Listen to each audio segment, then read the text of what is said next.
Hey guys, tonight we're stepping into a world that smells like hearth's smoke, old parchment, and bread so dense it could double as a doorstop. You're not a peasant tilling muddy fields, and you're definitely not sipping me from golden goblets in a castle. Nope, you're something in between.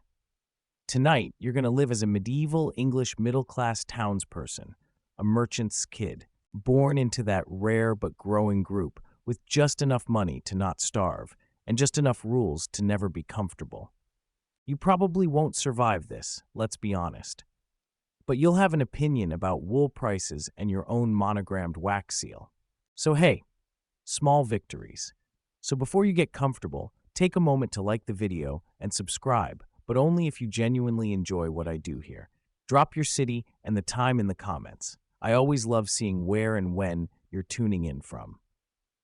Now, dim the lights, maybe turn on a fan for that soft background hum, and let's ease into tonight's journey together. The first thing you notice after the smell, which is something between damp wood and boiled cabbage, is how loud the street is outside. Your family lives above the shop, a narrow timber frame building with uneven floors. The bottom floor is your father's pride and livelihood, a mercy shop selling fine fabrics and imported goods to anyone with the coin to pretend they're fancy. From the moment you can walk, you're expected to help. Not in the adorable help mom bake way, but in the fetch that ledger, mind the customer, and don't knock over the spice jars because they cost more than your life way. You sweep the shop, count buttons, and eventually learn to weigh cloth on the brass scale with a seriousness that feels vaguely religious. Upstairs, it's cramped, cluttered, and always slightly smoky, even though no one remembers lighting a fire. You sweep the shop, count buttons, and eventually learn to weigh cloth on the brass scale with a seriousness that feels vaguely religious. Customers come in wearing everything from mud-stained boots to furlined cloaks, and you quickly learn to read their wallets by their sleeves. Your family eats better than most, meet a few times a week, a skeptical view of traveling monks, and a surprisingly sharp eye for counterfeit coins. Other townsfolk call your father Master Thomas with a slight nod, and when the mayor visits, your mother knows exactly which goblets to bring out, the put ones, not the wood. Your parents talk often about honor and reputation, two things that seem invisible but incredibly expensive. You're constantly warned not to associate with the wrong sort, which seems to include half the town. Now, about that mass, you're there every week. The parish church is big and echoey with drafty corners and stained glass windows that look beautiful. But you know when to kneel, when to mumble, and when to sneak a look at Marjorie, the baker's daughter. Your father puts you behind the counter for short stints. He says, watch their eyes, not their words. A lesson you remember the day a noble woman tries to flirt her way into a free bolt of Flemish velvet. You hold firm. She does not like that. You also grow up surrounded by guild talk. Your father's part of the Mercers Guild. If you're clever and lucky, you might end up on the town council someday, rubbing elbows with men who can afford real glass windows, killing off a massive portion of the population. As horrible as that was, and it really, really was, it left behind gaps in the workforce and shook up the old social order. Suddenly, towns like yours are thriving with merchants and tradesmen climbing up the ladder while some minor nobles quietly slide down it. You don't fully understand this as a kid, but you do notice your father keeps grinning whenever someone mentions land prices, a quirky detail. The town crier is paid partially in beer, not just once, but regularly. You see him every morning clanking his bell and shouting town updates, usually with the enthusiastic slur of someone who's been drinking since dawn. No one minds. That's just Roger. But even in this relatively cozy world of wool and ledgers, debate lingers. Are you really middle class or just rich peasants with better shoes? Scholars argue over how to define your group, since middle class as a term doesn't quite exist yet. Some call you the middling sort. Others lump you in with petty bourgeoisie. All you know is you're not mucking out pigs and you're not invited to the Baron's feast. So somewhere in the middle, your home smells like a merchant's ambition and a little bit of onion. It's not fancy, No tapestries with heroic battles or gilded candle sconces, but it's solid, timbered, and strategically located just off the main square, where foot traffic is thick and gossip even thicker. You live above the shop, of course, because that's what proper middle-class families do. Not that anyone's calling it middle class just yet. More like respectable, or the sort who owns a goose and doesn't eat it all at once. But you know what? You are, even if the words haven't caught up yet. The front room downstairs is the shop, and it's your family's pride. Glass windows are too expensive, so you make do with oiled cloth that lets in a vague kind of daylight and smells like fish on warm days. Wooden shutters keep the place secure at night, and by secure, we mean probably still easy to break into if you're motivated and small. Inside, shelves are stacked with bolts of cloth, jars of imported spices, wax tablets, and a few mysterious objects no one can identify, but your father insists are useful trade curiosities. You live in the rooms above and behind this space, and calling it a house is generous. It's more of a vertical maze of creaky floors, low beams, and drafty corners that seem to collect socks and secrets in equal measure. Your chamber is up a ladylike staircase and shares a wall with the storage loft, so you fall asleep to the comforting scent of lavender sachets and occasionally dried fish, depending on the season. Your bed is a straw, stuffed mattress, wrapped in linen, laid out on a wooden frame that cacks every time you roll over. There's a woolen blanket that's slightly itchy and perpetually damp on the edges, because medieval insulation is more of a theory than a science. You share the upstairs with your siblings, and privacy is an abstract concept. Curtains offer a weak illusion of solitude, but nothing muffles the sound of snoring, the scratching of quills, or whispered arguments over who gets the heel of the bread in the morning. At night, you hear the town outside, cartwheels bouncing over cobbles, someone drunkenly singing about St. Bour, Cuthbert, and dogs barking at shadows that might be thieves or just rats with ambition. The kitchen is a corner of the back room with a hearth, a cauldron, and a shelf of putter dishes that are definitely dented but lovingly polished. Most meals are cooked in one pot, soups, stews, pottages, and you eat with wooden spoons from a shared bowl. When meat's on the table, it's usually salted or smoked and never wasted. There's always bread, and it's dark, coarse, and capable of breaking a lesser man's tooth. You pretend to enjoy it. Butter is a luxury. Milk is for cooking, and eggs come from the grumpy hen in the backyard who hates everyone equally. Water is fetched from the public well, which means every day starts with hauling buckets and ends with arguments about who spilled it on the stairs. Waste goes in the chamber pot, and the chamber pot gets emptied out the window at specific hours, unless someone forgets. Then you get a shout from below and possibly a fine from the town bailiff. Still, this domestic chaos is a symbol of success. You're not toiling in the fields, praying for rain or famine to hold off another week. Your roof leaks occasionally, but it's your roof. Your shop sells luxury goods, not essentials. And that means you're dealing with people who have money to spend on wants, not just needs. That's status. And you've got a few status markers, too.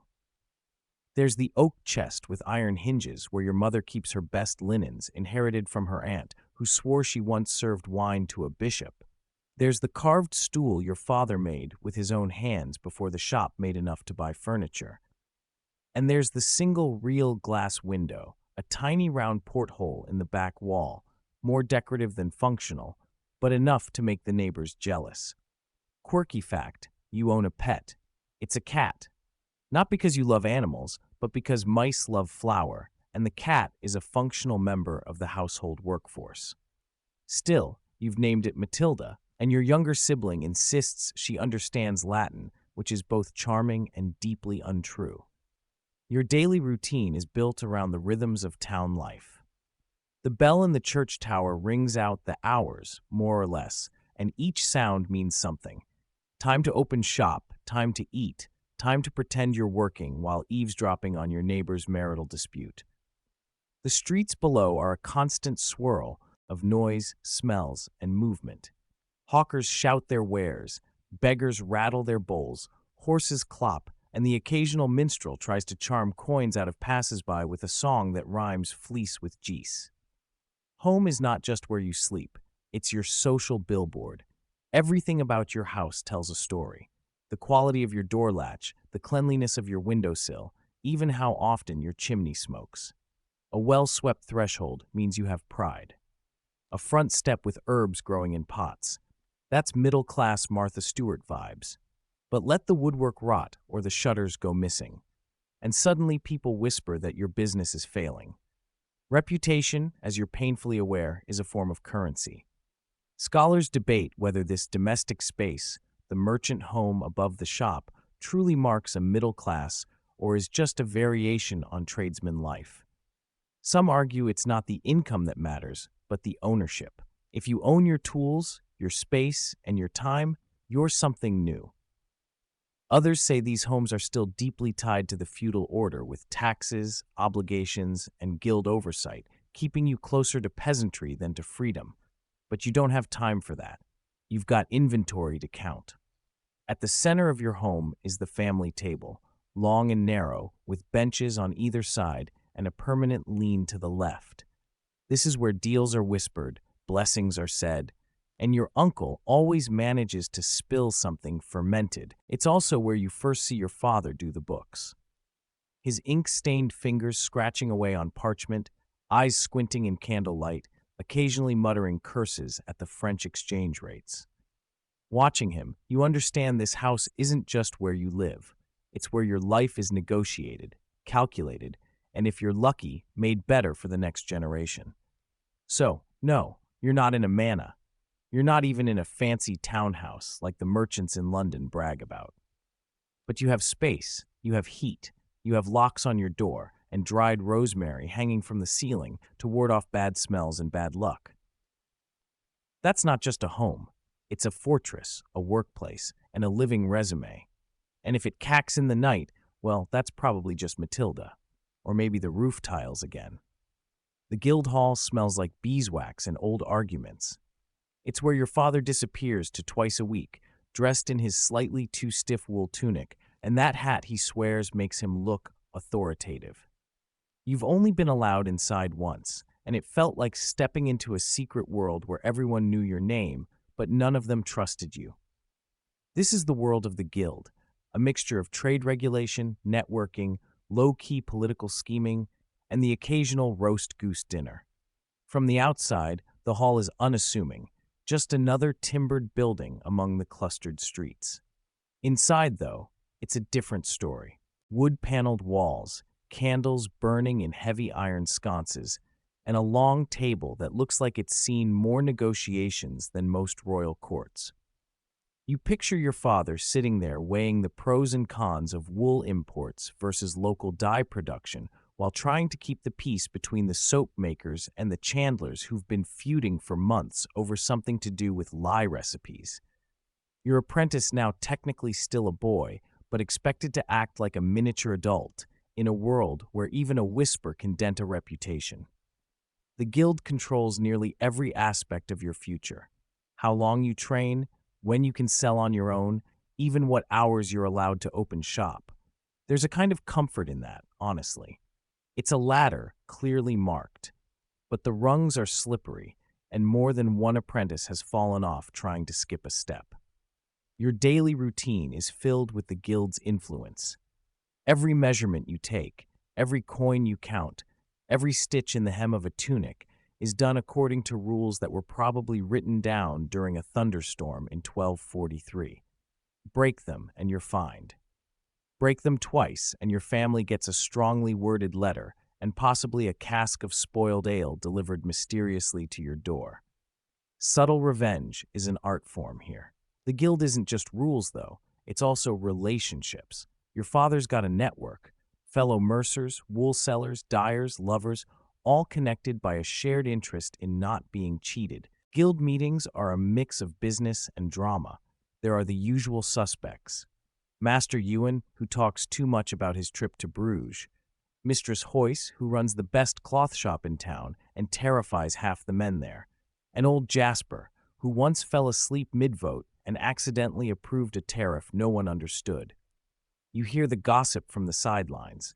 Someone's apprentice was caught selling dyed cloth without the right stamp. Another family might be importing Flemish lace under the table, which would explain the sudden explosion of fancy collars in the chapel choir. There's even talk of a new trade route through Kalala, which could mean cheaper spices, but also, unfortunately, more competition. One of the more bizarre guild traditions is the craft test. When an apprentice becomes a journeyman, they have to create a masterpiece, a literal masterpiece, to prove their skill. You've seen one, a miniature embroidered tapestry that somehow includes a hunting scene, a Madonna and child, and a horse that looks suspiciously like the town mayor. It's impressive. It's also terrifying. You'll have to make one too someday, and you're already stressing about it. Fringe fact of the night. Some guilds require members to own specific ceremonial tools, not for work, but for show. One cloth guild insists on a silver shears pin worn on feast days and rumored to ward off moths. No one's tested this scientifically, but everyone swears by it, including your mother, who keeps hers under the pillow during winter. The guild also oversees charitable acts. Every few months, there's a fundraiser for the poor, organized with just enough publicity to make sure everyone knows who donated what. Your father always makes a show of giving, though he's also been known to mutter about how that idiot Baif spends it all on building new stocks instead of actual bread. Still, appearances matter. Give too little, and people whisper that you're greedy. Give too much, and they wonder what you're hiding. There's a dark side to all this control, too.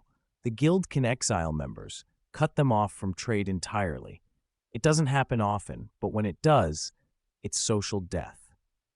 One day, you're a respected tradesman with a steady income and connections. The next, no one will buy from you. Your suppliers won't sell to you, and your neighbors start avoiding eye contact. You'd be surprised how fast respectability evaporates when the guild slams the door. Some scholars argue that the guilds were protos, early examples of workers organizing to protect their interests. Others see them as tools of economic gatekeeping designed to keep power in the hands of a select few.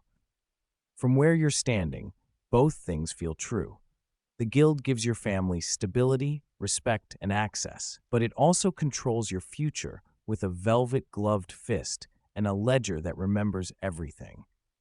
You'll never forget your first solo errand to the guild, delivering a sealed message from your father. You walk it across town, heart pounding because he told you not to open it, and you're 80% sure he meant that. The guild scribe takes it, nods without smiling, and marks something in a book thicker than your arm. You don't ask questions, you're learning. The guild hall is also a place of ritual. Feast days are a big deal. Once a year, the whole guild gathers for a massive banquet in honor of its patron saint, usually St. John or St. Catherine, depending on the trade. There's food, wine, singing, and a speech from the guild master that starts dignified and usually ends with someone falling off their stool. One year, a roasted swan was brought out with feathers reattached, and people still talk about it like it was a vision of heaven. You were allowed to help serve that night, and the memory has burned into your brain forever. You sit near the wall, watching your father laugh too loud and your mother pretend not to notice. The apprentices whisper, the journeymen boast, and the masters toast to continued prosperity and properly measured bolts. It's theatrical, it's ridiculous, and it's the closest thing to belonging you've ever felt. By now, you understand that being part of the guild is more than following rules. It's playing a game, one where the stakes are your livelihood, and the prize is survival with dignity. You're not noble, but you're not nothing. You're something in the middle, and if that means memorizing 47 different acceptable wool measurements and learning how to fake enthusiasm for an annual cheese audit, so be it. It's market day, and the town transforms. The sun hasn't even burned through the fog yet, but the square is already alive with voices, hooves, clanking iron, and the ever-present smell of wet straw and roasted onions. As someone from the merchant class, you don't get to sleep in on days like this.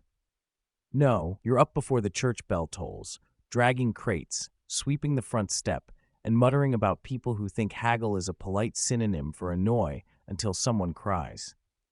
Your father sends you out early with a basket and strict instructions. Get 6 yards of dyed wool from Master Digby, not a foot less, and no holes this time. 2 jars of pickled onions from Widow Alfreda. Haggle gently. She's still grieving her third husband. And check on the delivery of Flemish ribbons that were supposed to arrive last week. It's a gauntlet, but you know the terrain. You hoist the basket, duck out the low doorway, and are instantly swallowed by the noise and color of market day.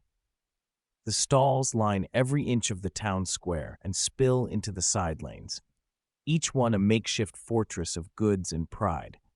Canvas awnings flap in the breeze. Merchants shout over each other in competing sales pitches, and already someone is trying to sell you a knife shaped like a fish. You pause, tempted, but remember the list. Business first, fish knife later. Every vendor has their own strategy. The fishmonger yells like he's calling troops to war. The baker offers free crust to children as bait. The cloth seller next to you is using his youngest daughter, a small and unusually persuasive child, to hand out samples of dyed thread like it's royal treasure. There's a juggler trying to drum up attention near the ale booth, and someone in a too shiny robe is claiming to sell relics of St. Orban's toenail. You give that one a wide berth. You elbow your way to Master Digby's cloth stall.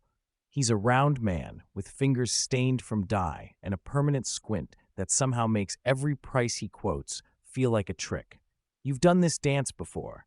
He greets you like a nephew and then immediately tries to sell you 12 yards instead of 6. You counter. Remind him of the standing agreement with your father.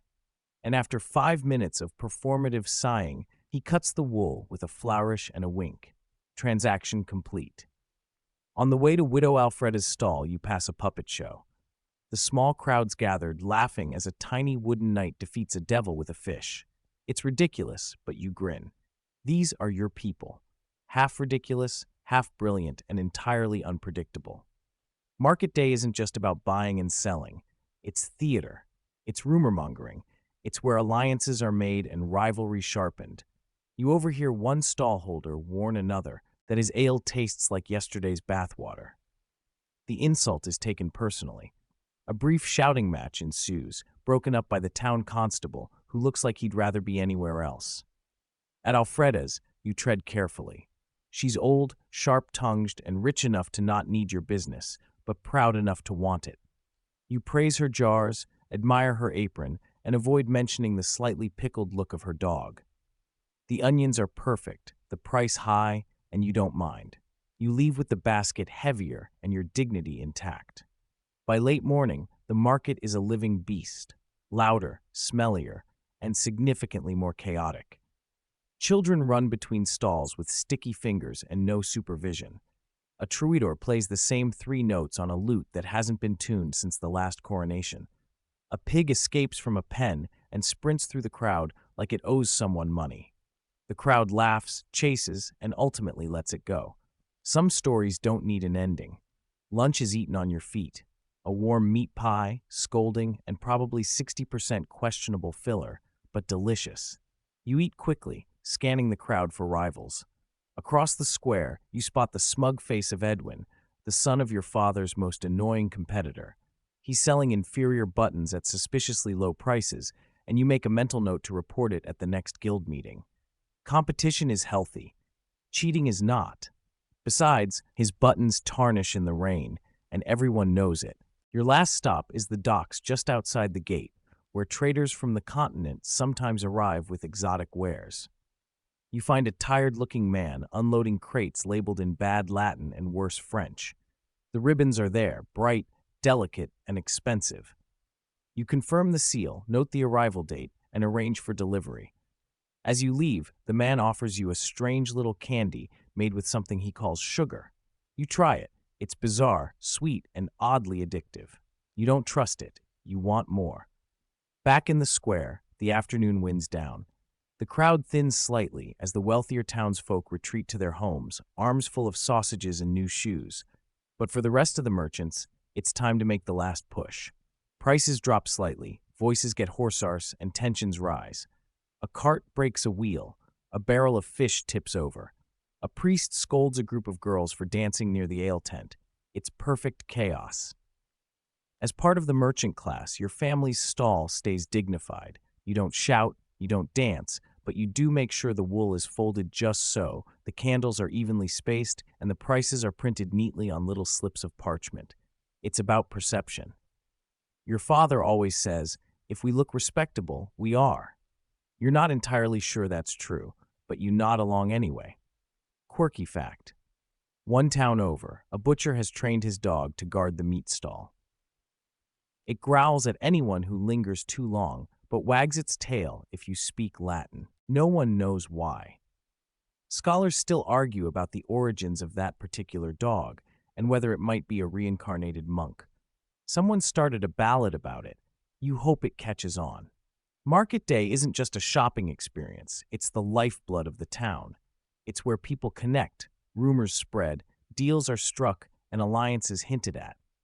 You'll overhear a miller asking for a dowry arrangement, a night steward whispering about grain shortages, and two nuns suspiciously interested in beeswax prices. Every sentence means something. Every nod could change a future. Scholars still debate the actual role of market days in shaping the merchant class.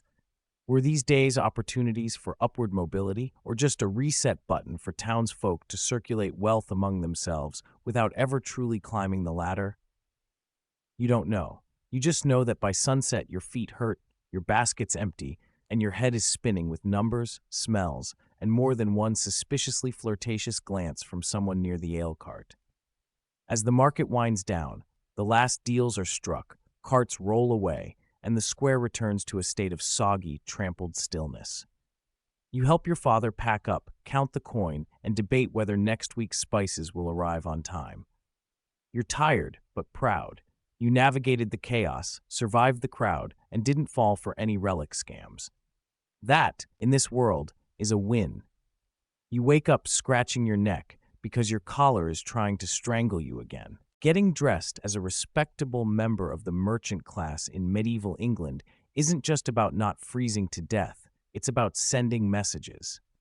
This morning, you're wearing your town outfit, a tidy, well-brushed tunic dyed a modest blue-gray, cinched with a leather belt, and paired with hose that are just uncomfortable enough to remind you you're not a knight. Clothes in your world are status, armor, and sometimes punishment, all sewn together with coarse thread and a hint of ambition. Your wardrobe isn't vast. You've got maybe 3 full outfits, each carefully mended and washed with lye soap, so strong it could probably remove sin. There's a heavier wool surcoat for winter, a lighter linen shift for summer, and your Sunday best, which includes a cloak with a decorative clasp that once belonged to your grandfather and still smells faintly of pipe smoke. Every piece matters. Every choice is calculated. Too fine, and you risk a fine for dressing above your station. Too plain, and people assume business is bad. Today, your mother is fussing with your sleeves trying to get the folds just right. She adjusts the stitching on your shoulder, tuts at a spot you can't even see, and declares that you look respectable enough to be insulted by a noble. That's a compliment in this house. You grin, grab your cap, a soft wool roundlet with a bolt, short brim, and head downstairs. Fashion laws in England are strict thanks to sumptu laws designed to make sure no one forgets their place. Nobles wear fur and silks, clergy get deep colors and fine embroidery, and you, good merchant child, get to wear mid-range wool and hope your green doesn't look too royal. The laws are technically enforced by the local baif, but really it's the town gossips who patrol style violations. If you show up to church in a tunic too shiny, you'll be the subject of whispered sermons until Michaelmas. You pass a baker's boy on the street wearing a patched-up smock barefoot, whistling a tune that might be filthy if you understood it. Then a minor knight rides past on horseback, his cloak trimmed in rabbit fur and his boots so polished you could see your reflection if he let you look him in the eye. And then there's you. Not too grand, not too poor. Walking the fine line of I sell respectable goods and I'm not secretly a peasant. Inside your family shop, your outfit is both a uniform and an advertisement. Customers judge you instantly, and your clothes speak before you do. A well-draped shoulder says you know good fabric. A clean hem says you care about detail. Wrinkled hose that just says unmarried and poorly supervised. You tug them straight and try to look composed as your first customer of the day walks in. A woman with an eye for detail and a purse that squeaks when it opens. She fingers the cloth with care, squints at the stitching, and then compliments your tunic. It's part genuine, part test. You thank her politely, offer a matching piece, and note that her brooch is out of date by at least 3 summers. You don't say it out loud, of course, but you make a mental note. Trends matter here, and even subtle changes in fashion ripple through the merchant class, like rumors through a nunnery, a quirky detail you've learned. Middle-class townsfolk like yourself are often the quiet trendsetters. Nobles copy the styles they see in big cities, but it's the merchant families who experiment with dyes, trims, and accessories first, especially in London or York. In your town, a new sleeve cut or brighter dye shows up first in your shop window and then slowly creeps into the chapel pews. You once saw your mother invent a new way to pin a head covering that half the women on your street now copy. She pretends not to notice. She totally notices. One of your shop's best sellers right now is a new shade of blue made with WDE, slightly less pungent than usual, thanks to a traveling dyer with a questionable accent and a revolutionary bucket. Your father was skeptical at first, but the color sells, so you wear a little of it yourself, subtly, of course, just enough to show you're current. If customers think you're behind the times, they'll take their coin elsewhere. Fashion is currency, so are shoes. Speaking of shoes, you wear soft leather turn shoes with reinforced soles and a very modest stitched pattern on the toe. Shoes are a big deal. Only the truly poor go barefoot, and only the absurdly rich wear anything with gold thread. You fall somewhere in the blessedly middle. You polish them with a wax your uncle makes from rendered fat and pine resin, which works great and smells like disappointment. Sometimes you look at your clothes and think about how much work went into them. The spinning, the weaving, the dyeing, the stitching. Even a simple tunic took weeks of labor, and it's likely your neighbors helped make parts of it without even knowing. The woman down the street might have spun the thread. The boy you traded lunch with last week might have dyed the wool. Clothes connect the town like invisible threads, and sometimes very visible gossip. But fashion also brings danger. Wear something too fine, and the local reeve might question where you got it, or worse, accuse you of pretending to be of gentle birth. That's an actual crime, by the way. A few years ago, a merchant in Norwich got fined and publicly humiliated for wearing fur-lined cuffs during Lent. The cuffs were rabbit, still too fancy. He had to walk barefoot through the market square and donate 2 barrels of ale to the poor. The ale was warm. Justice was harsh. There's also the open debate among historians about how much fashion really trickled down. Some argue that middle-class people like you were conservative dressers, mirroring older noble styles years after they faded from court. Others believe the merchant class created its own parallel trends shaped by practicality and regional identity. One thing's for sure, you dress to be seen. Even if you're not trying to impress the nobility, you're definitely trying to outshine your neighbor's smug daughter, who insists on sewing her own collars badly.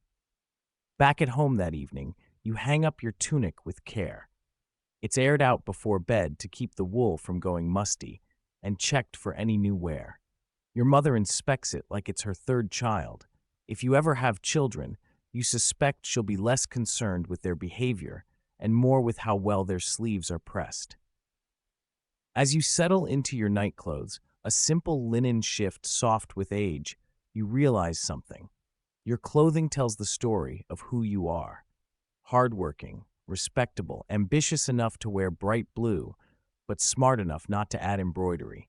And tomorrow, when you walk into the guild hall or the marketplace or church, that story will walk with you, fold by fold. You know how to write your name. Not just scroll it, write it carefully, legibly with just enough flair to impress, but not so much that someone thinks you've been wasting time practicing instead of working. That's already more than most people around you can do. You're literate, and in 14th century England, that makes you something of a unicorn, albeit a modestly dressed, middle-class unicorn with ink-stained fingers and a healthy fear of the church scribe. It started when you were 6, maybe 7. Your father brought home a wax tablet and stylus, handed it to you with a nod, and told you that if you were going to work in the shop, you'd better know how to read numbers and write orders. At first, it was all numbers and inventory tallies. You learned to write 4 bolts of green wool before you learned to write your own name. Then came letters. First the alphabet, then actual letters sent to other merchants, written in thick ink and sealed with red wax that dripped onto your sleeve more often than not. Your father writes in a heavy formal script, the kind that makes every word feel like a contract. Your mother's handwriting is smaller, quicker, used for recipe notes and lists of things the servants forgot to do. Yours, somewhere in between. Still learning, still blotchy, but good enough that the butcher down the road sometimes pays you a penny to write out his invoices, which you do with a flair he can't afford, but deeply appreciates. Being literate means you get access to things others don't, like the guild's minor books, which you're technically not supposed to read, but you definitely have, or the occasional letter from a traveling merchant cousin, full of stories about France, bad wine, and a near duel over a shipment of spoiled almonds. You've also read parts of the Bible, though mostly in Latin, which you don't entirely understand. You nod solemnly anyway, especially when the priest talks about scripture or sukkah like it's a lock only he has the key to. Spoiler: he fumbles that key more often than he'd like to admit. Your literacy gives you a subtle edge in business. You can record orders accurately, track debts, and decipher contracts that other merchants might not belong to without actually understanding. It also means you can read the little labels on imported goods. Those fancy wine bottles from Gasconani with their fid French warnings about sediment and curses. Most people can't even pronounce the words. You read them and chuckle. Quirky fact of the day. Some merchant families, especially in bigger cities, hire traveling scribes to write flattering letters to rivals or customers, essentially medieval PR.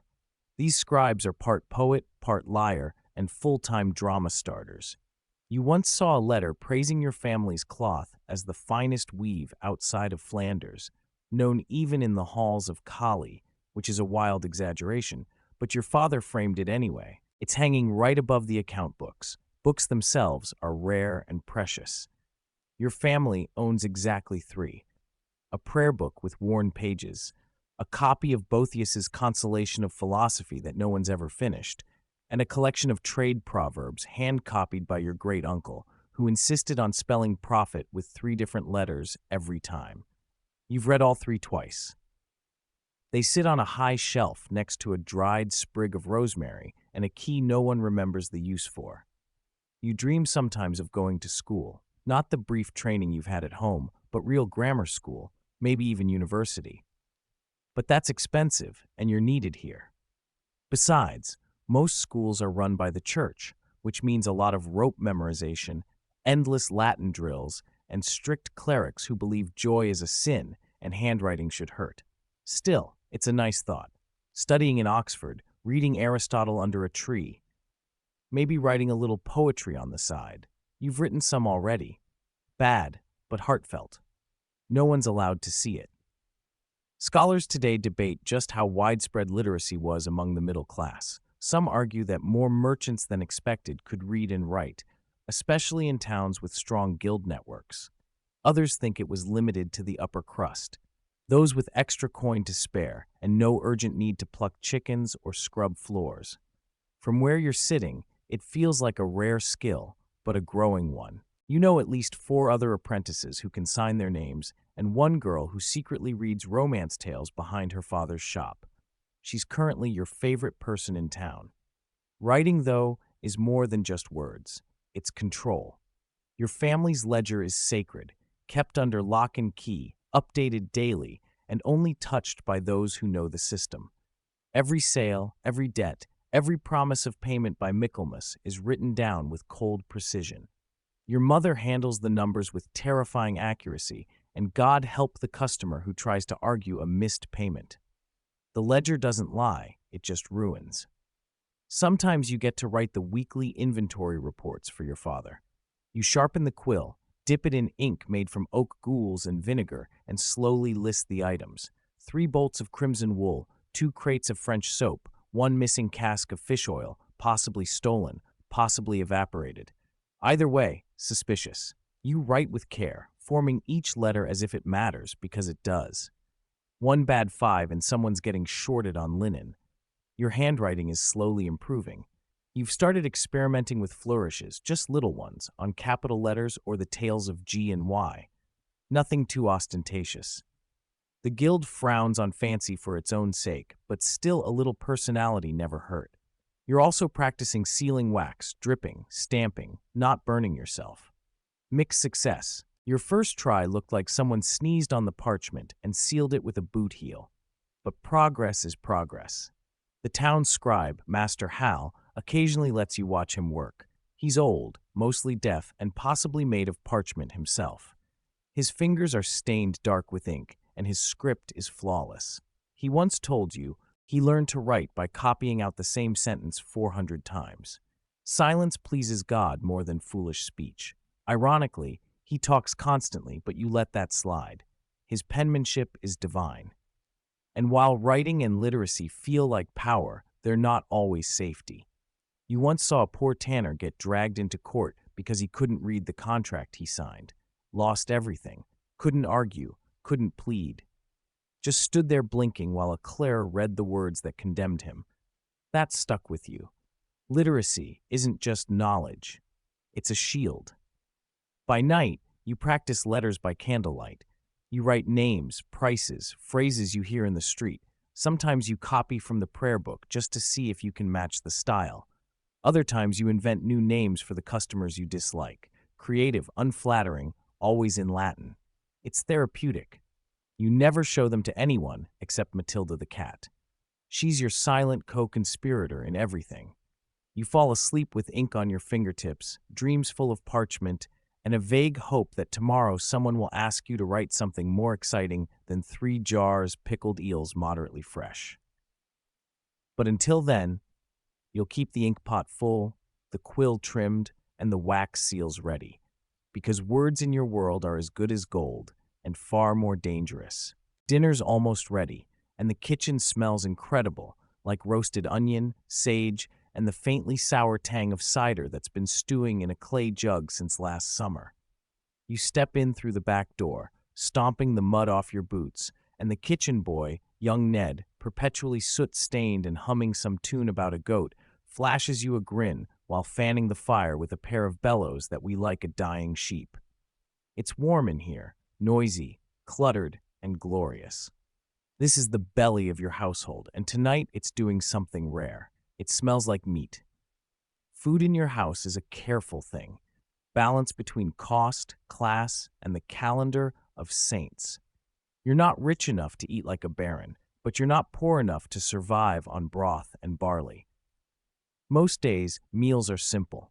Vegetable pottage, cheese if it's not spoiled, bread that's dense enough to injure someone if thrown at speed, and maybe a bit of dried fish or bacon. But tonight, it's a feast, at least by your standards.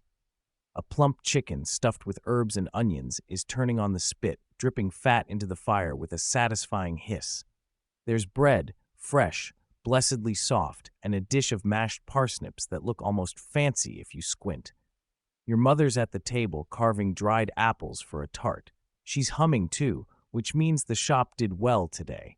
She only hums when she's sold at least 2 bolts of velvet, or outwitted mistress, her arch rival, and the only woman in town with more lace. You offer to help, and she waves you off.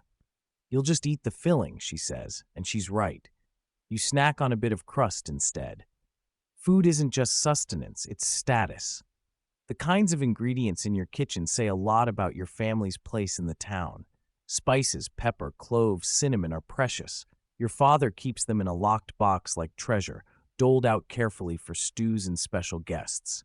You once saw him count out peppercorns like they were coins. Salt is a bit more common, but still not cheap. The salt jar has a lid with a carved line on top. Ridiculous, but very intentional. It tells visitors, "We are not peasants. Thank you very much." Dinner's served with ceremony, even if it's just your family. The table is scrubbed clean, plates set out, wooden for every day, pewter if guests arrive, and the good knives are brought out from the storage chest. You each have your own spoon, which is a mark of respectability, and no one dares touch yours. Forks, hilariously rare. You've seen one once in the mayor's house. It looked like something used to torture frogs. Ned brings out the chicken with great flair, placing it on the board like he's delivering a sacred object.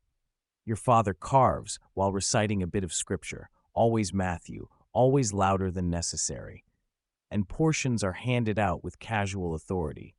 Everyone gets a bit of meat, a ladle of the parnips, and a hunk of bread. There's cider, too, poured from a heavy jug into earthenware cups. You sip carefully. It's strong, sour, and just sweet enough to make you forget that it might contain a few stray wood chips. Tonight, your family talks business. A possible shipment of wax from Lincoln, a dispute with a hat maker who accused your father of price fixing, and the ongoing mystery of who keeps leaving eggs on the shop step with no note. Your mother thinks it's a gift. Your father suspects sabotage. You think it's just someone with too many chickens and a sense of humor. Food isn't the same every season. In winter, it's all pickled, dried, salted, root vegetables, old cheese, and meat that's been smoked into jerky. Summer brings more variety, fresh greens, early berries, milk that hasn't yet gone off. Autumn, though, that's the golden time. Harvest, full cellars, dried apples, and enough bread to eat until you hate the sight of crust. Your mother keeps a calendar of saints' days and feasts, and meals often hinge on what's allowed. During Lent, no meat. Advent, fish. Fasting days pepper the calendar like landmines, and your stomach learns the rhythms of the church better than your ears do. One of the strangest things about food in your world is how much bread says about class. There's white bread, fine sifted flour, soft and light, usually reserved for the gentry. Your family eats ravel bread, coarser but still respectable. The poor eat rye or barley bread, dark and dense, often mixed, with whatever filler can stretch it. Peas, beans, ground up acorns. If times are hard, your family buys from a baker who knows you expect a certain quality. If the loaf's too flat or too sour, your mother will complain loudly, and the baker will apologize with a discount and a nervous laugh. Fringe fact: some people believe that food rots faster if it's been cursed. You're not sure if this is true, but one time, Ned found a pie with a dead mouse baked into it and declared the whole pantry spirit haunted. Your mother smacked him with a wooden spoon and threw the pie into the fire, which seemed like a reasonable response either way. Dinner ends with the apple tart, steaming and sweet, topped with a little bit of honey, expensive, but not ruinous. You savor it slowly, letting the sweetness settle on your tongue like a reward for surviving the day. The candlelight flickers, the fire dies down, and for a few quiet moments, the kitchen feels like the center of the world. Then, of course, reality returns. Ned knocks over the cider jug. Your sister complains that her portion was smaller than yours. Your father starts muttering about tax collectors again. But still, you're fed, warm, and surrounded by people who argue over bread crusts and chicken bones because they care. That's a kind of wealth no coin can buy. Scholars debate how varied a medieval diet really was, especially for the merchant class. Some say it was shockingly repetitive: stew, bread, ale, repeat. Others argue that people like your family had access to more than we assume: trade goods, garden herbs, even dried fruit in winter. What's clear is that food was never just about filling your belly.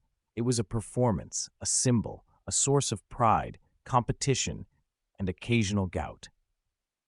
Later, as you help clear the table, you steal one more bite of tart and whisper a thank you to whoever left the eggs. May their hens be fertile and their pies mouse-free. Tomorrow it's back to hard bread and onion broth. But tonight your belly is full and your fingers sticky with honey. That's the kind of comfort you tuck into your soul and save for the lean days. You don't own much, but the king still wants his share. So does the church and the town council and the guild and the baker's wife somehow, though that one's mostly in the form of moral judgment and aggressive hints about charity baskets. Being a middle-class merchant in medieval England means you're caught in a beautiful little trap. Successful enough to be noticed, but not important enough to be spared. It's like standing on a ladder with one foot on the rung and the other hovering over a tax collector's open ledger. This morning starts with a visit from the Reeve, a man whose job seems to be equal parts counting, squinting suspiciously, and sweating into a very official-looking cloak. He's here to collect the hearth tax, one of many creative ways the Crown finds to remind you that your fireplace, like everything else you touch, belongs to someone higher up the chain. "One hearth, 1 penny," he announces, though your father makes a performance of arguing that the upstairs chimney doesn't count because no one lights it except when the cat gets too cold. The Reeve doesn't laugh. He writes something in his book and moves on muttering. You've heard about worse taxes, of course. The poll tax, for instance, that's the one everyone still talks about in hushed tones. A flat fee, same for rich or poor, man or woman. In theory, fair. In practice, an absolute disaster. It was one of the sparks that lit the peasants' revolt, which, depending on who's telling the story, was either a righteous uprising or a mob of pitchfork-waving lunatics who got lost halfway to Canterbury. Either way, it ended badly for the rebels and for a few unlucky tax collectors who found themselves minus a head or two. Back in your world, the taxes are smaller but constant. There's the market toll collected whenever you bring goods to sell in the town square. A few pennies for a stall, a few more for storage privileges, even though that just means you're allowed to stack your crates on the mud like everyone else. Then there's the bridge toll, the road maintenance fee, the shipping levy, and the annual feast contribution, which sounds festive, but is really just a polite demand to fund the mayor's dinner party. And don't forget the guild dues. The Mercers Guild collects its fees like a jealous landlord, regularly, firmly, and with great ceremony. You're told the money goes toward guild maintenance, charitable donations, apprentice training, and the occasional feast with undercooked goose. It's true, technically, but it also funds the guild master's third pair of imported leather boots, and the chair with armrests so wide you could host a chess tournament on them. Then there's the church. Oh, the church. The tithe is the most sacred of taxes, 1/10 of your income paid faithfully to keep God's house well-roofed and the priest well-fed. It doesn't matter if your profit margins are thin or if a storm ruined your shipment of candles. The tithe is non-negotiable. If you protest, you're not just cheap, you're heretical, and no one wants that label floating around, especially with Bishop Edmund always sniffing around for signs of unorthodox behavior. The man once accused a cobbler of sin because his boots had mismatched laces. You don't take chances. Tithes aren't just money either. Sometimes it's goods. Grain, cloth, oil, chickens. One year, your family gave the church 3 baskets of wax candles and a bolt of cloth so stiff it could stand up on its own. The priest thanked you warmly, then promptly used the cloth as a table runner at the midsummer feast. Your mother never quite got over it. Now, some middle-ass folks get clever. They fudge the numbers, under report port earnings, stash a few coins in the flour barrel. Your father doesn't. He says it's too risky. Besides, your family's reputation is worth more than a few hidden pennies. He'd rather grumble loudly and pay honestly than sneak around and risk losing his standing, or worse, having to confess it to the priest with his judgmental eyebrows and suspiciously large wine cup. What really grates is that the nobles don't pay nearly as much. Not in proportion, anyway. They have land, titles, income from peasants, and often special exemptions carved out through old family arrangements. You, on the other hand, have exactly 1 backyard chicken and a shop that sells buttons and bolts of cloth. Yet somehow your tax burden feels heavier than a knight in full armor sitting on your shoulders. A fringe bit of trivia. There was once a tax on beards. Not here, thankfully, but somewhere in the Holy Roman Empire. Allegedly, it was meant to discourage vanity. The irony being that most men just paid the fee and grew even more elaborate facial hair out of spite. You bring this up at dinner once. Your father doesn't laugh. He strokes his mustache and mutters, "They'd have to pry it from my cold, whiskered face." Some towns people have started gathering for informal complaint circles, usually at the alehouse with much ale and little actual resolution.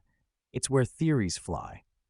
The baker thinks the miller is skimming flour. The candlemaker claims the tithe collector weighs his coins on a crooked scale. The brewer, always the loudest, has a theory that the taxes are all a front to fund a secret wine cellar beneath the abbey. You suspect he's more right than he knows. Scholars still debate the impact of medieval taxation on the emerging merchant class. Was it a stifling burden that held back growth, or a necessary evil that kept towns functioning and roads walkable? The answer, like most things, is yes. Taxes were painful, annoying, sometimes wildly unfair. But they also funded bridges, kept guards paid, and let the town light torches at night so you didn't trip over a sleeping goat. You resent them. You also rely on them. It's a complicated relationship.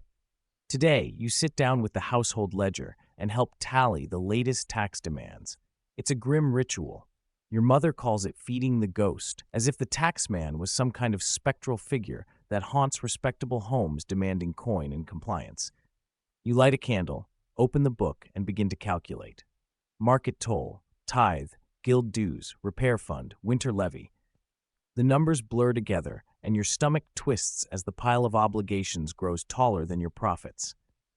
But you do it. You pay it. You curse under your breath, make a note to avoid the reeve next time he passes, and scrape together the coin from the strong box in the pantry.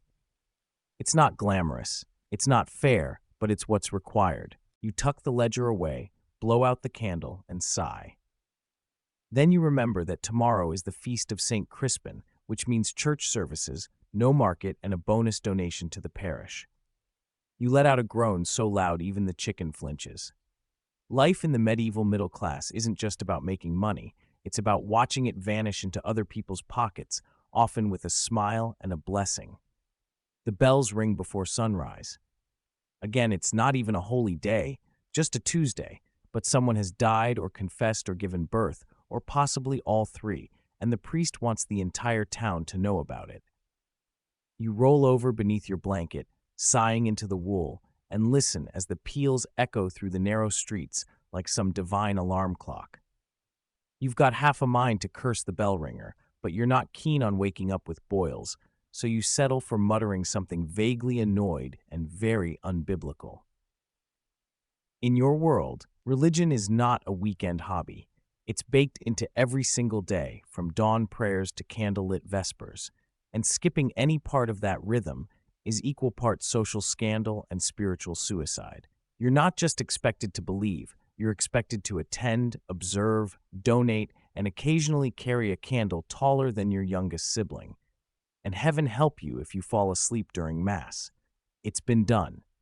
There were consequences. One boy was hit with a hymnal and had a permanent dent in his pride. The parish church is a central part of your life.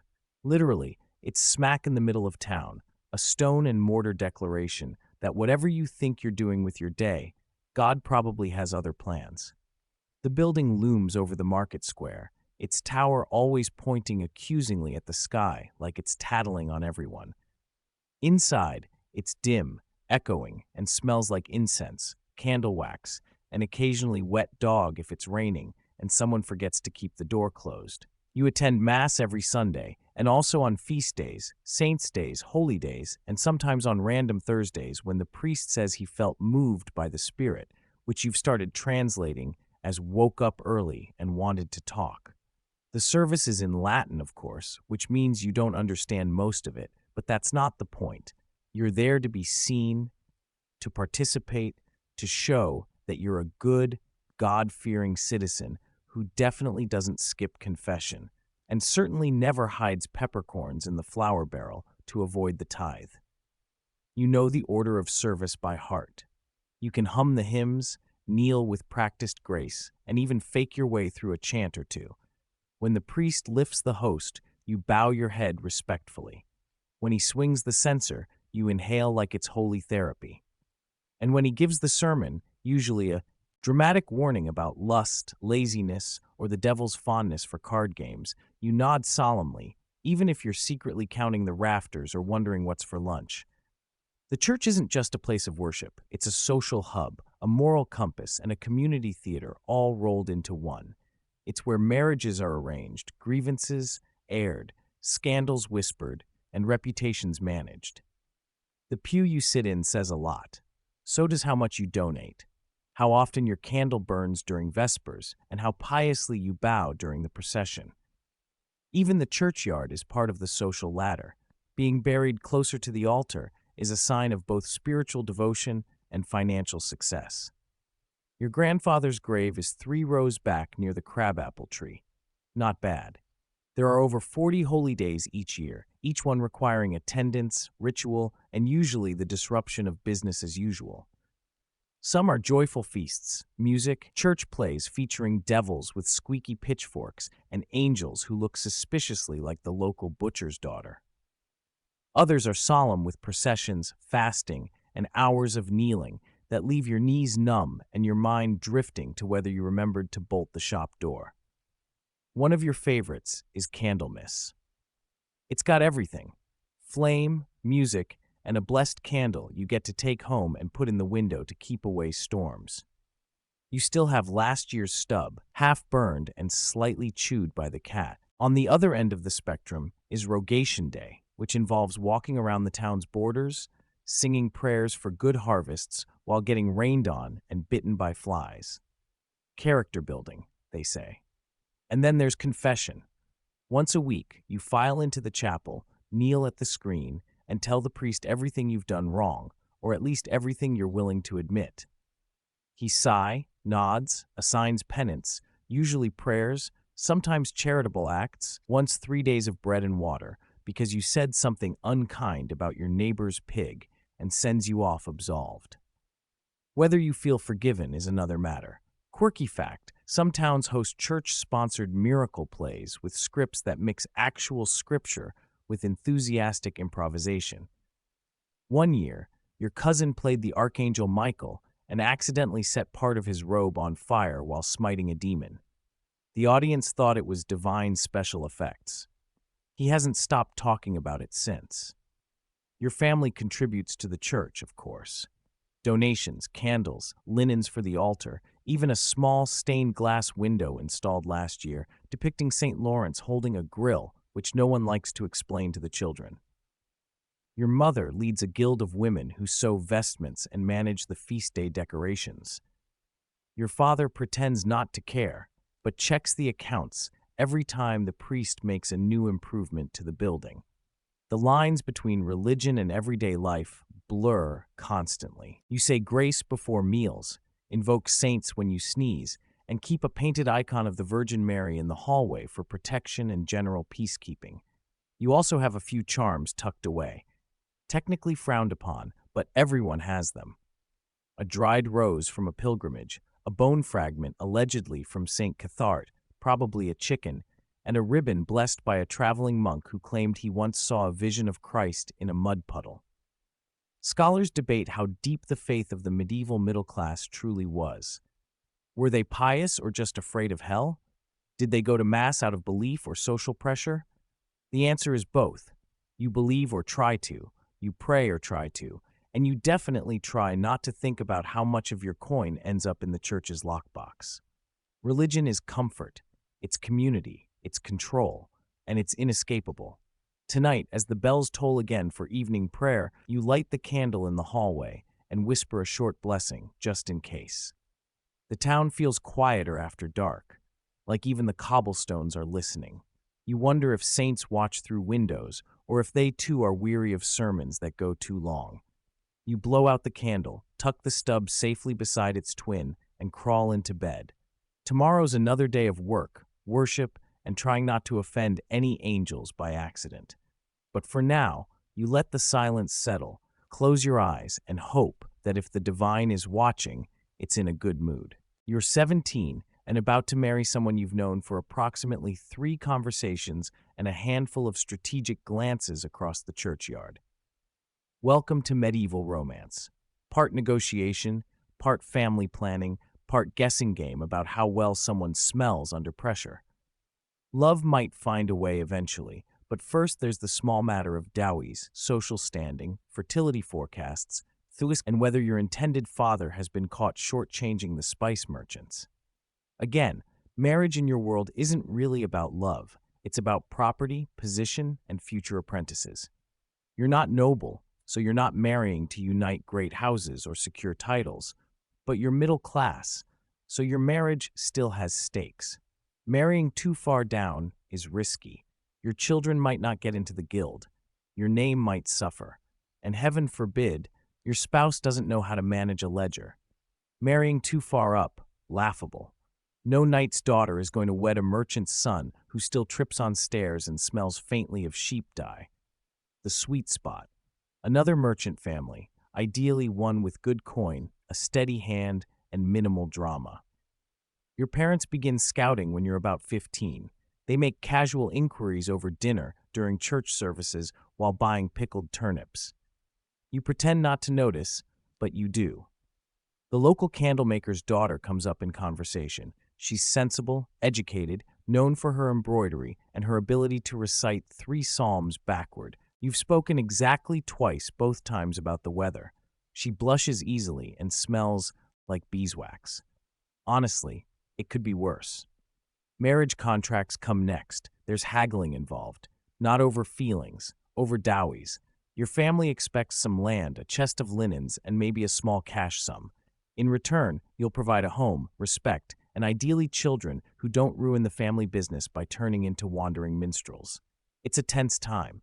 Meetings with her father stretch long into the evening, punctuated by sighs, wine, and the sound of your mother murmuring about how young people these days have no sense of duty.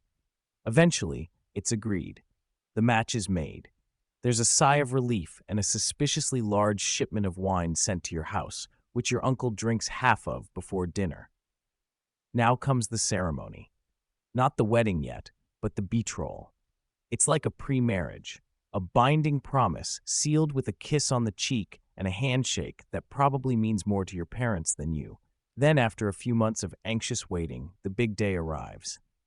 Weddings in the middle class are grand, but not noble-level grand. You can't afford golden goblets or roasted swans, but you've got bread, beer, and a chicken for every table, which feels downright decadent. The church bells ring again. The whole town shows up because free food, and you find yourself standing in front of the altar, wearing your best tunic and trying not to sweat through it. Your bride looks composed. You look vaguely capable. The priest drones on in Latin, occasionally switching to English to remind you that this is a holy union, that it's permanent, and that God is watching closely. Rings are exchanged, vows are spoken. You kneel, rise, and are officially declared husband and wife. Cue the feast. The reception takes place in the guild hall, which has been decorated with flowers, banners, and one extremely confused goose, a gift from a cousin who didn't read the invitation. The tables are lined with trenches of bread, bowls of stew, roasted vegetables, and enough cider to make even the priest loosen his collar. There's music, fiddles, drums, a man playing a harp who may or may not be sober, and dancing. Lots of dancing. You do your best not to trip. You succeed mostly, and yes, there's betting, or rather the public acknowledgement of it. Your families gather, walk you both to your new shared chamber, and make a theatrical show of handing over the bed linens like it's the crown jewels. Everyone laughs. Someone makes a joke about grandchildren. And then finally they leave. You and your new spouse stare at each other for a long moment. Then you laugh, because what else is there to do? In the weeks that follow, you settle into married life like someone trying on a slightly stiff tunic. There are adjustments. She prefers to sleep near the window. You hate the draft. She folds the linens a different way. You mutter and refold them when she's not looking. She's better at math than you, and soon she's handling half the shop's accounting. Your father pretends to be scandalized. Your mother is quietly smug. Over time, a rhythm forms. You run the shop together. You share meals, gossip, duties. Sometimes you argue about prices, about when to visit her mother, about whether Peppa belongs in soup. But you also laugh. You also talk. You even start to like her voice in the morning, low and scratchy like it belongs in a song. Quirky fact. In some towns, newlywed couples are gifted a fertility loaf, a bizarrely shaped piece of bread blessed by the priest and baked by the town's oldest widow. You receive yours on the third day after the wedding.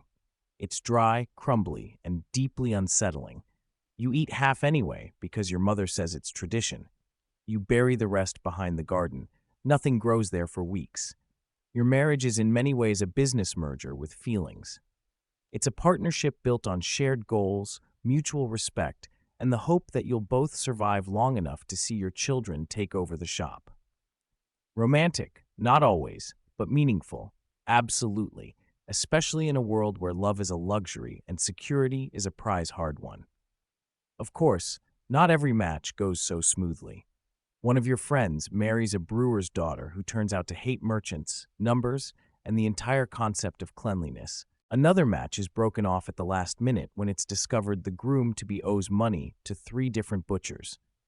Scandal, very juicy. The town is still talking about it. Scholars argue about the role of affection in medieval marriages. Some believe love was irrelevant, a distraction at best. Others point to letters, poems, even court records that hint at real attachment, real care. In your case, it starts as formality, but slowly, steadily, it becomes something more. On your first anniversary, your wife gives you a new ledger cover. It's simple, sturdy, embroidered with a pattern of vines and tiny birds. You thank her with a kiss on the cheek and a pair of gloves you bought from a traveling peddler 2 months earlier and kept hidden behind the candles. She wears them to Mass the next day, smiling just enough to make you feel like you got it right. So, no, your marriage didn't begin with a declaration of love under the stars, but it's growing into something solid, something warm. And in a world filled with uncertainty that's more valuable than any dowry, you've just stepped in a puddle indoors again. It's a small, cold reminder that despite your elevated status, you're still living in a world where sanitation is more theory than reality, and your home occasionally leaks from both ends. But then again, you're not the one mopping it up. That job belongs to Margaret, your household servant, who appears behind you with a bucket and a glare that could curdle cream. "I just cleaned that," she says, not even bothering to hide her disdain. You mumble an apology and retreat upstairs, respectfully, quickly. Being middle class in medieval England means you don't scrub your own floors or empty your own chamber pot or bake your own bread most days. You're not rich, but you're comfortable enough to have help. And with that help comes its own strange set of rules, expectations, and social gymnastics. Servants are part of your household, but not part of the family. Unless they are. Until they aren't, it's complicated. Margaret's been with your family for 6 years. She started young, barely 12, brought in from the countryside by an aunt who owed your father money and thought this counted as repayment. She's sharp, fast with a broom, and terrifyingly efficient at wringing secrets out of overheard whispers. If there's a scandal brewing, she knows about it before the priest. She gets paid just enough to keep her loyal and eats at the second table in the kitchen with the other servants. Unless it's a feast day, in which case she gets an extra portion and the day off to spend at her sister's. Unless it rains, then she's expected to stay and mop again. Servants in your world are status symbols. The more you have, the higher you sit on the social ladder. 2 full-time staff, respectable. 4, impressive. Anything more, and you're basically royalty, though possibly also broke because servants eat, wear shoes, and occasionally develop expensive opinions. Your family has 3. Margaret, Ned, the kitchen boy, still alive, still sticky, and Tom, an apprentice-turned-messenger whose main skill appears to be looking busy while avoiding actual work. Your father insists Tom is promising. Your mother calls him decorative. You don't treat your servants cruelly. You're not a noble after all, and besides, if you're too harsh, they'll leave, and finding new help is a nightmare. But the divide is clear. They sleep in the attic, share blankets, and eat stew that's more water than meat. They call you master or mistress, not by your first name. And if they ever overstep, well, your father keeps a birch rod behind the door, mostly for show. Mostly. Still, Margaret's practically family. She's helped nurse two of your siblings through winter fevers, knows how your mother takes her tea, and once stood up to a visiting alderman who got a little too familiar after a few mugs of cider. She didn't flinch. You still admire her for that. Status games don't stop at home. In town, everything is measured. What you wear, how clean your doorstep is, how many servants accompany you to market. Some families hire extra help during holy days just to look more important. Temporary staff with matching aprons and blank expressions paraded around like livestock in a morality play. It's all absurd, but it works. People notice. Then there's the matter of how you treat them. If you're too kind, you're seen as soft, too strict, and you're labeled cruel. Your parents walk that line with practiced ease. Your mother gives Margaret old dresses and lectures. Your father pays Ned in coin and sarcasm. Balance. You remember one winter when Ned nearly froze walking back from the bakery? Your mother knit him mittens. He cried quietly into the stew, and no one mentioned it again. Quirky fact. There's a superstition in your town that says if a servant dreams of rats 3 nights in a row, their master is cursed with bad fortune. Margaret once faked 3 consecutive rat dreams to get your father to cancel a risky wool shipment. The ship ended up capsized in the channel. She hasn't let him forget it. The lines between master and servant sometimes blur, especially in small homes. You hear their stories, catch them laughing in the kitchen, even share jokes, but there's always a wall, a social curtain no one talks about, but everyone knows is there. They can be close, but not too close. They can care, but not too loudly. It's a delicate dance, and you're always a step behind. Some scholars argue that the servant system in medieval towns was more humane than in noble estates. After all, many servants came from nearby villages, stayed with families for years, and sometimes even received inheritances. Others say it was just a softer form of exploitation with long hours, low pay, and no real escape. Again, both are probably true. Margaret will likely never own property, but she'll always have a place to sleep and stew to eat. It's something, whether it's enough is another matter. One of your wealthier neighbors has 5 servants. One of them is a musician, not a bard, an actual in-house musician who plays the lute during dinner and sighs dramatically whenever someone drops a spoon. Your family tried that once. It lasted 2 days. Margaret threatened to throw him out a window. He left before breakfast. Tonight, you sit by the fire and watch as Margaret finishes folding the linens. She's humming again. Not a hymn, something older, softer, from a place she doesn't talk about much. She catches you listening, smiles faintly, and goes back to work. You nod, say thank you, and she shrugs like it means nothing, but it does. Later, you find Ned asleep in the pantry, curled up like a cat with a stale biscuit in his hand. You cover him with a spare blanket. He never wakes. You wonder not for the first time what their lives are like beyond the walls of your home, what dreams they have, what futures they hope for, and whether any of it ever really changes. Maybe one day Margaret will open her own shop. Maybe Ned will become a cook. Maybe Tom will learn to count past 20 without using his fingers. Or maybe not. Maybe they'll always be where they are, orbiting your world, holding it together with broomsticks and patience. You climb the stairs to your own bed, warm, dry, and freshly made by someone else's hands. You lie awake for a while, staring at the wooden beams, listening to the soft sounds of the house settling for the night. And you wonder, if all your servants left tomorrow, how long would it take before the place fell apart? Answer, half a day. Maybe less. You're not a noble. You do not own a manor. You do not ride around on a war horse barking orders at peasants. But don't let that fool you. You've got influence. Maybe not the sword-swinging, banner-waving, hereditary title kind, but the my opinion matters at town council meetings kind, which in a medieval English town might be even more powerful depending on how you use it. You're middle class, yes, but middle class with connections, and connections are currency. Tonight is the monthly council gathering, and you've been allowed to attend. Not as a member, not yet, but as your father's assistant, which means you carry the ledgers, try not to yawn, and write down every single complaint about fish weights, fence lines, and unlicensed ale vendors. The meeting is held in the upper chamber of the Guild Hall, a timber-beamed room with smoke-stained walls and long benches where the town's decision-makers sit like robed owls, puffed up and ready to hoot. At the head sits the mayor, a man whose robes are at least 2 seasons out of fashion, but whose voice carries like a ship's bell. Beside him, the aldermen, men like your father, tradesmen and respected merchants who've worked their way up through decades of polite arguing and strategic cheese donations.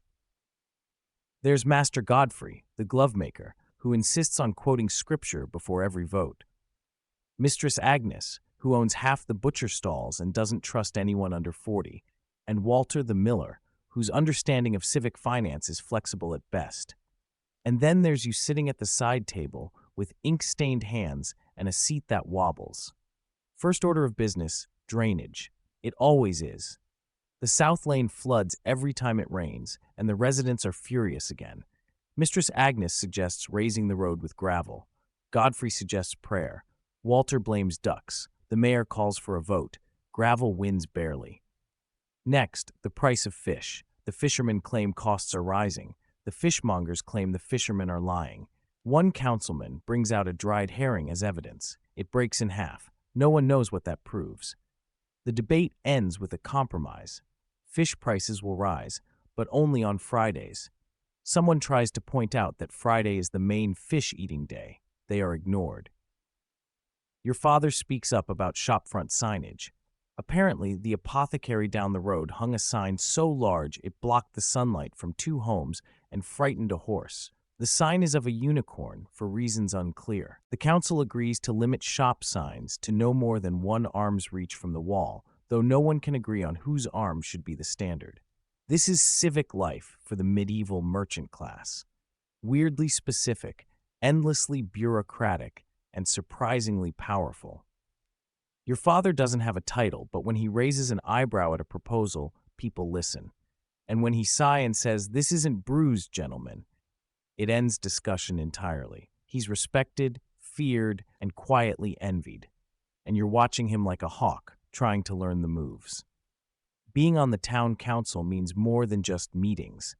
It means you help set market rules, mediate disputes, and occasionally get invited to dine with visiting dignitaries, assuming there's wine and not just watery ale. You get to influence tolls, approve charters, and recommend which potholes get fixed first. It's petty power, sure, but it adds up, especially when you consider the alternative, being one of the town's folk shouting outside, hoping someone inside listens. Not everyone trusts the council, of course. Some say it's too self-serving, too cozy with the guilds, too obsessed with making rules about the curvature of sausages, an actual discussion from 2 months ago. Long story. Others say it's the only thing keeping the town from collapsing into chaos and pig-related lawsuits. Again, both are probably true. Quirky fact, there's a tradition in your town that new council members must provide a barrel of ale for the entire community upon election. This tradition started as a gesture of goodwill and has since evolved into a rowdy public feast where everyone gets very drunk and forgets who's actually on the council. Your father dreads the day he's elected mayor for this reason alone. He hates crowds and drunks and ale that's not his. Tonight's meeting ends with a vote on repairing the West Gate. It's leaning again. The stonemason says it'll cost more than last year. The mayor rolls his eyes so hard you worry they'll stick that way. A compromise is reached. Reinforce it with timber. Pray for mild weather and revisit next quarter. You quietly write it down, wondering how long timber and prayer can hold back a winter storm. Probably not long, as everyone files out. You linger. You catch snippets of conversation.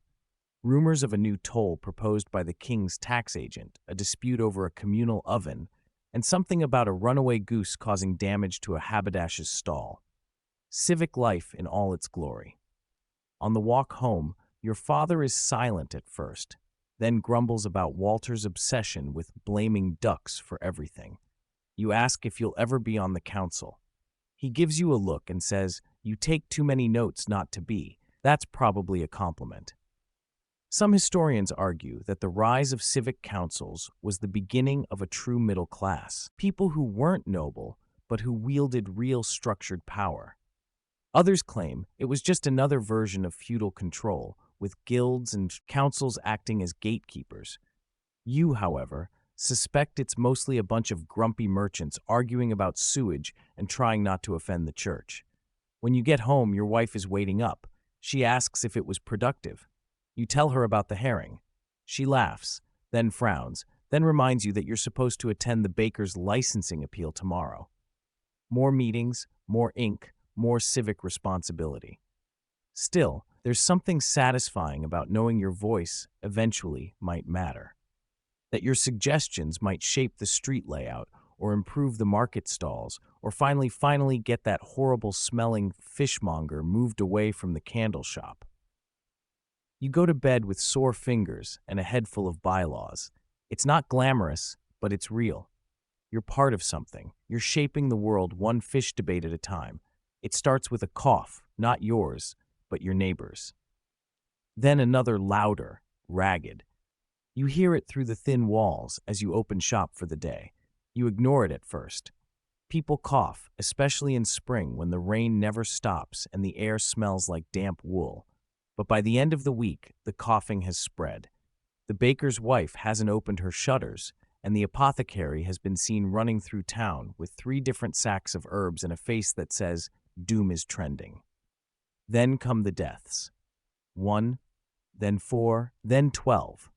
Your mother lights a candle every morning and crosses herself until her fingers are sore. The church bell rings so often, it feels like a warning more than a comfort. People whisper about it in the market, in church behind closed shutters.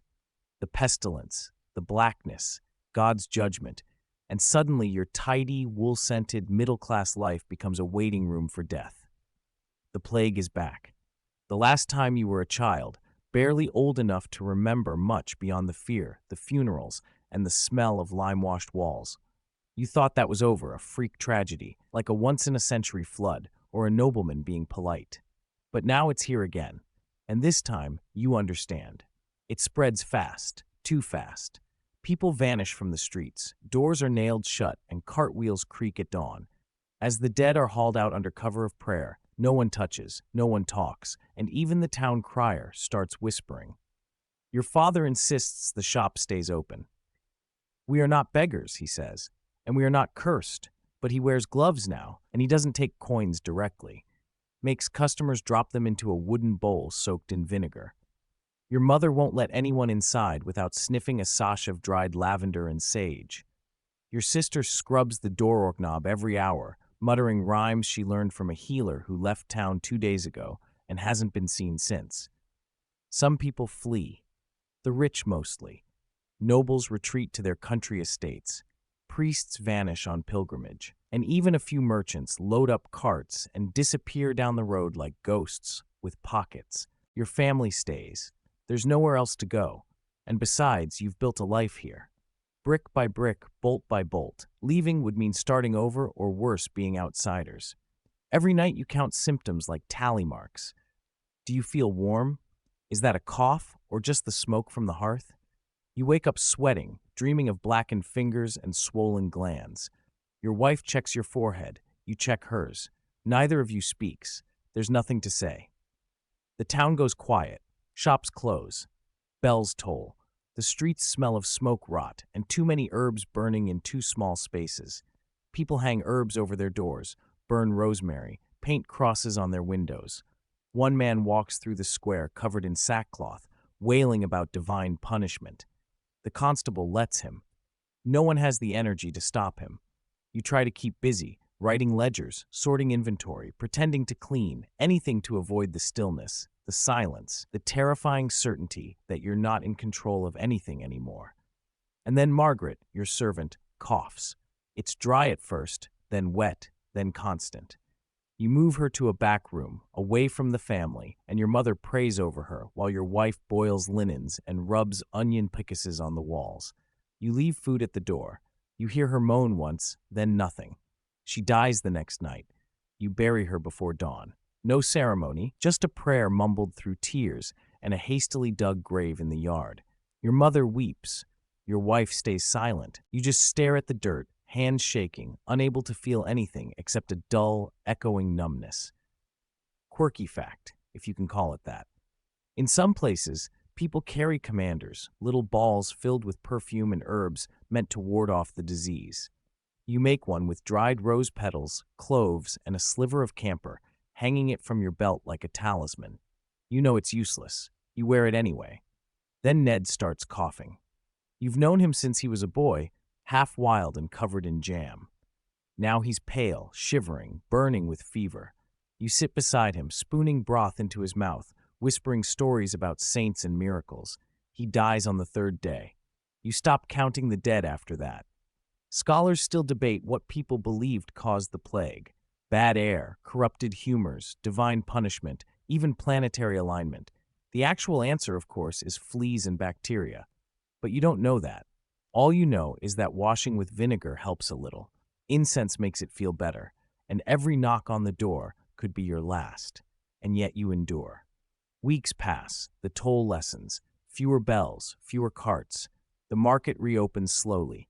People emerge pale and shaken like survivors of a war fought in silence.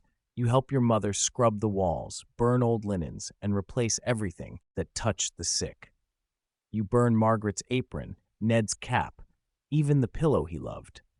Your father says nothing, just digs into the accounts and finds out which shipment survived. Eventually, the plague is like a tide retreating after a storm. It doesn't vanish. It never really does. It just becomes quiet. Background, something you don't talk about unless you have to. You stand at the edge of the marketplace one morning, eyes scanning the crowd. The candle maker is back. The miller's cart is wobbling down the road again. Someone's selling ginger cakes. It's not normal, but it's something. You've lost people. You've lost time. You've lost the comfortable illusion that your status could protect you. But you're still here breathing, standing, selling cloth to a woman who won't meet your eyes and who disinfects the coin she gives you with a sprig of rosemary. You take it anyway. What else can you do? There's talk of rebuilding, of honoring the dead, of improving sanitation, and opening a new playhouse outside town. There's always talk after. Sometimes it even leads to change. Mostly it just fades. That night, you light a candle for Margaret, for Ned, for everyone who vanished too quickly to be properly remembered. The flame flickers, small and unsteady, and you protect it with your hand. Tomorrow there will be more work, more customers, more life. But tonight, just for a while, you let yourself mourn. You're 14 years old and feeling very proud of yourself. That's because today you're not sweeping the floor of your father's shop or organizing buttons by size for the third time this week. Number. Today you're leaving. Not forever. Just for the next 7 years. Maybe longer. You've been officially apprenticed, signed, sealed, and handed over like a particularly undercooked loaf of bread. Welcome to your teenage purgatory. Apprenticeship is the rite of passage for most middle-class youth in your world.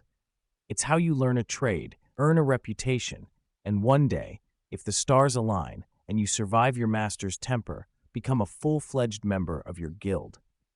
It's also how families make alliances, test their children's spine, and in some cases, gently get them out of the house before they start asking too many questions about the family ledger. Your father chose your master with the precision of a man selecting a battle horse. Master Edric, a mercer like your father, but older, richer, and with a mustache so long it might qualify as a trade secret. His shop is across town, larger, better situated, and definitely cleaner. He's strict, fair, and rumored to have once chased off a thief with nothing but a candle snuffer. You're intimidated and mildly jealous of the candle snuffer. You arrive at his home carrying your small bundle, 2 tunics, a brush, and a little wooden figure carved by your sister that you swear you didn't cry about when she handed it to you. Edric's wife greets you at the door with a look that says, don't break anything, and immediately sets you to work, sweeping the threshold. You do badly. She sigh. The next 7 years begin. Life as an apprentice is educational. Not in the, this is interesting way, more in the Balmer, I'm learning how to scrub soot off a hearth without coughing up a lung way. You rise before dawn, tend the fire, haul water, clean tools, fetch groceries, and occasionally get yelled at by the cat who clearly outranks you. You eat after everyone else, sleep in the attic, and share a bedroll with straw that has very strong opinions. But in between all the drudgery, you learn the trade slowly, carefully by watching Edric measure fabric, haggle with customers, and cut cloth. So precisely you're convinced he's secretly a wizard. He teaches you how to spot good dye, how to fold linen without creasing it, and how to gently but firmly convince someone they absolutely do need 3 yards of French wool, even if it costs more than their horse. Apprenticeship is part work, part education, part hostage situation. You belong to your master now, legally and socially. You can't marry. You can't leave without permission. You can't even keep personal earnings unless your master says you can. In return, he feeds you, houses you, and if he's any good, teaches you how not to make a fool of yourself when the guild finally comes to test your skills. Quirky fact, in some towns, apprentices wear specific caps or ribbons to mark their status, sort of a medieval trainee badge. Your town hasn't gone that far, but you still get pointed at in the market by children who shout, "That's Edric's boy," like you're some kind of exotic goat. You do your best to ignore them mostly. The household you now live in is orderly, quiet, and far less chaotic than your own.